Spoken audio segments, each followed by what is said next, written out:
Okay? So you're at the show, you bought something. How do we know it's going to work? How do we know what's going to happen when we get back to our store? Let me ask you a question, show of hands. How many of you have been to a bridal shower? How many have been to a baby shower? What's the purpose of those? Give gifts. To prepare for the baby, to prepare the bride.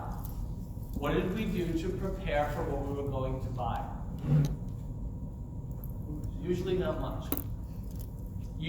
Now not needs, not filling in, but what did we do to prepare our stores for what new lines we might be bringing in? Who should be responsible for the success of these new lines? No.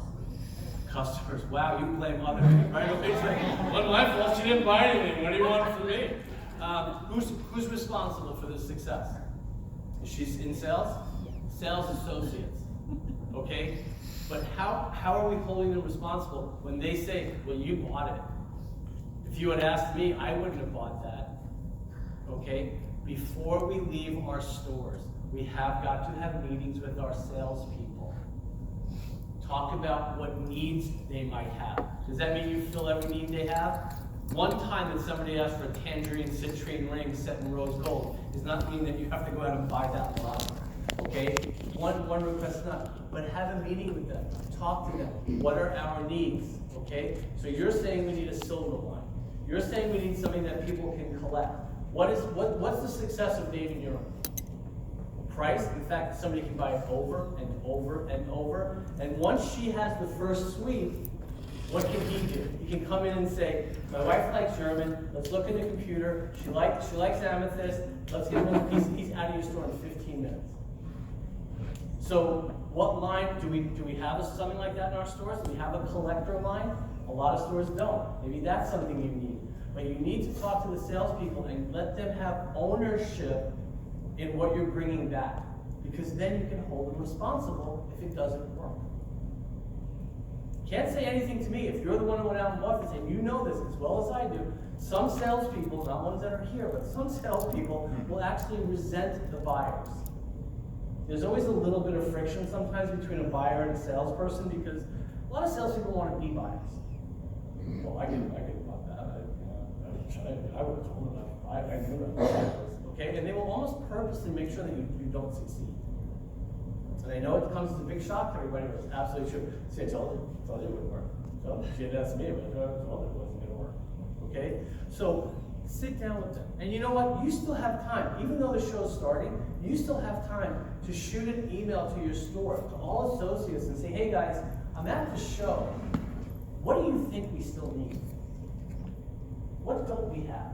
What would you like to see in the store? Now all of a sudden they're part of the buying process. You know, I talked earlier in the class before. In all my stores, I kind of take something from the Tiffany model, which is called a 10-minute meeting. We have 10-minute meetings every morning to talk about what's today's goal, you know, something maybe that we saw on JCK, whatever, just to kind of catch up. Who has had a great sale, who's struggling with something, maybe we can help each other. Okay, not a bad idea. You know, some of those mornings to say, hey, what have you been asked for that we don't have? Okay, what have you been asked for that we don't have? And you know what? Take a nice, long, honest look at your store because some stuff here that you may like may really not work. You know, we always had stores in Hearts on Friday that says, I want to be a bridal door. You know, you guys should help me be a bridal door. You're in Boca Raton. Okay? Your youngest customer died a week and a half ago. You are never going to be a bridal door. Okay? So understand, how do I serve? Because you know, everybody thinks that new lines bring new customers. It's not true. Especially, I hate to say this, because Martin and I both came from brands, okay? And I'm in a store that has a lot of brands. There's no brand that's driving anyone into your door. In watches, yes. In jewelry, there's absolutely no brand that is driving people into your door. So what's making the sales? Your staff. Hearts on Fire, we, for 15 years, 12 years I was there, Mark was there before me, and so from then till now, which has been 22 years of a brand, whatever, they've never had a successful ad campaign. They have never had a successful ad campaign. So who made the brand successful? People at the counter who believe in it. So work with your ground troops first. See what they need. Make them responsible. Talk to them. Make them part of this process. Okay? And then be really honest with yourself about the customer you have. I need to serve the guests at the dinner table now. Not give them nothing but worry about somebody who might be coming 6 months from now. Does that make sense? Okay, so what are the needs of the people here? What's my female self-purchase? Do I have enough female self-purchase? You can't be everything to everybody. So, you see something that's cute for $150, understand you're not gonna have a salesperson who's gotta spend 2 hours with somebody explaining this $150 bracelet. Does that make sense? Now, if you have the kind of store where you could do it like on top, and they don't even have to talk about it, you just grab it and buy it as they check out, that's a different story, that's a DFS model. Okay? But so you have to kind of know who you are. When setting up the bridal program where I am now, I have to say, okay, below X amount of dollars, I'm not going to be your guy. I'm not going to have a $500 promise rate. I don't have the space, and I just can't take somebody else away from something. So understand who you are, what you should be bringing in. The other thing is you want to have a talk with the vendors, because one of the worst things that can happen is this stuff comes in on its own. And nobody explains it, and it sits in a case, and you put it out, and the vendor says, well, in a month or two, when I have somebody around, they're going to come in and do a training or do a talk. By that time, your staff has already developed their own opinion. Okay, and it's very hard to undo something like that. Trust me, that's really tough to do. So you have to say to the vendor, okay, if it's going to arrive in my store, March 20th, how soon after March 20th, because I want to get everything in, get it tagged, how soon after March 20th will you be there? Well, it's going to be a month or two. Then this is probably not a good idea. Okay, they have to be responsible for that. And when the reps come, you have to let the reps know ahead of time, this is about selling. It's very nice that you want to tell my people the history of the jewelry and where the designer went to high school and he's 47th generation and that his grandfather was Italian and it's all great. It's not helping me sell. So the training that we do, the preparation, please make sure that when your rep comes, that they're ready to teach my people how to sell this product. Does that make sense? Okay, so that to me is really important. So how soon can you be here?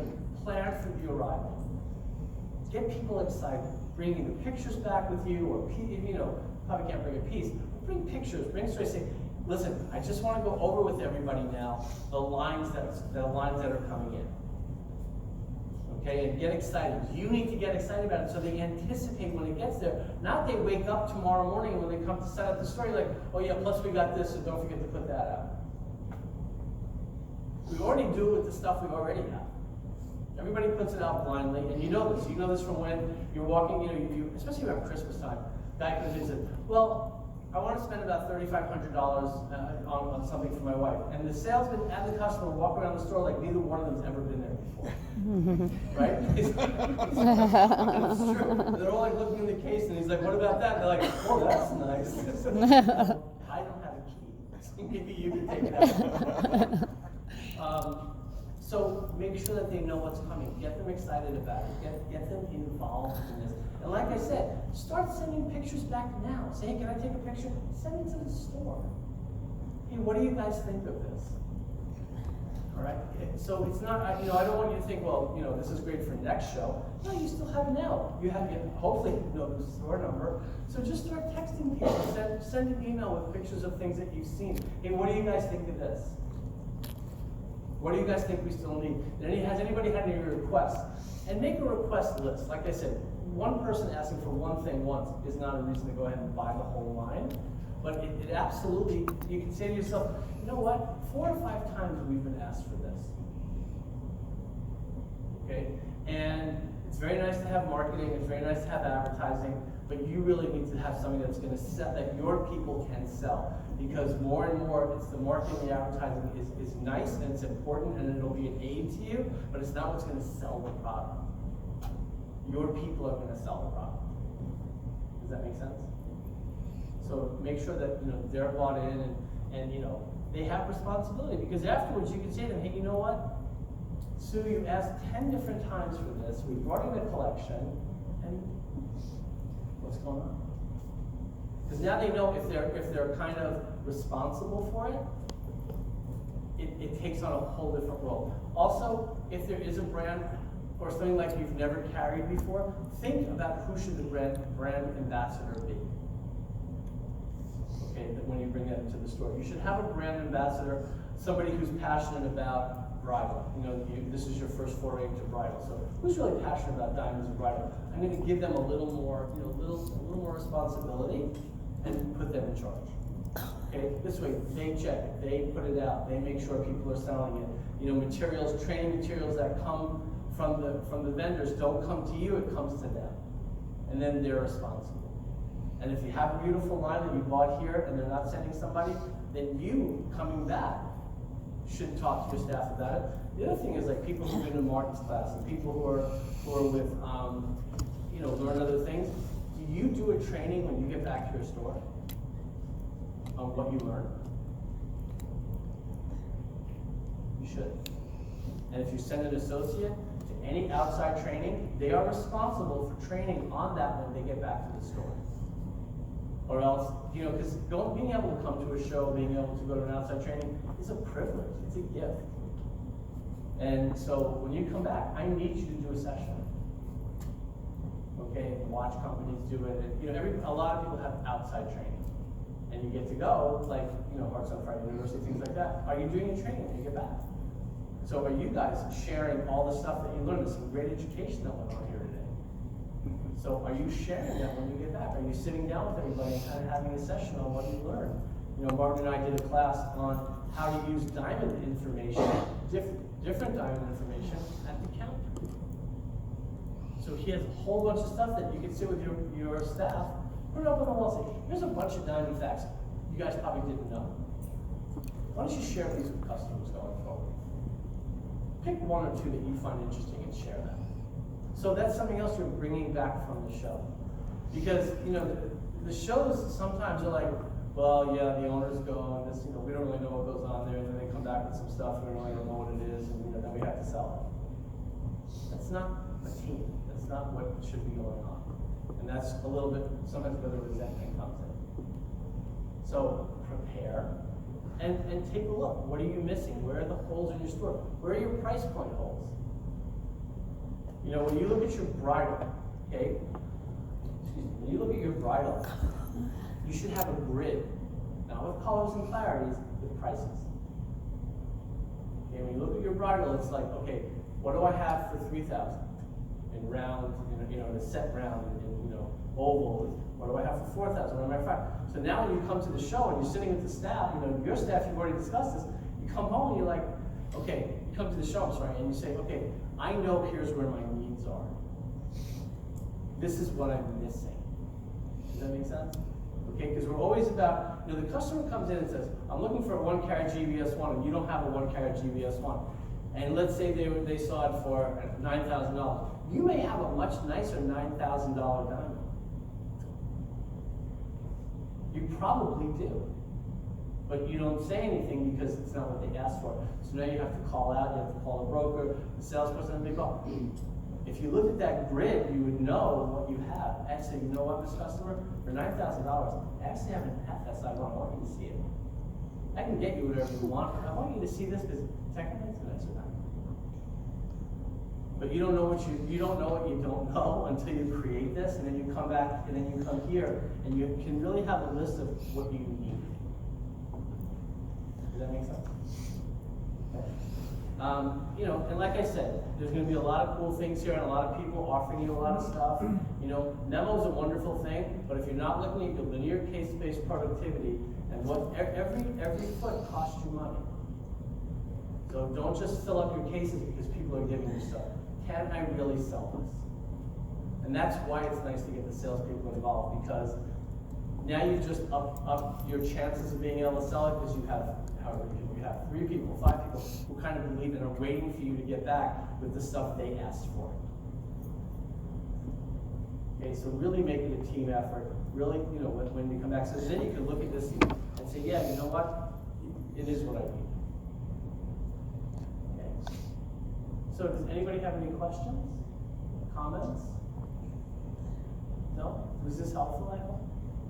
Yeah, good. Yeah, just do some prep work and get the team involved, because that's who's selling it for you. And, hopefully I'll see you on your phones, send pictures back home. Because, all of a sudden they're like, wow, they're including me. Okay? All right, guys. Thank you. Yeah.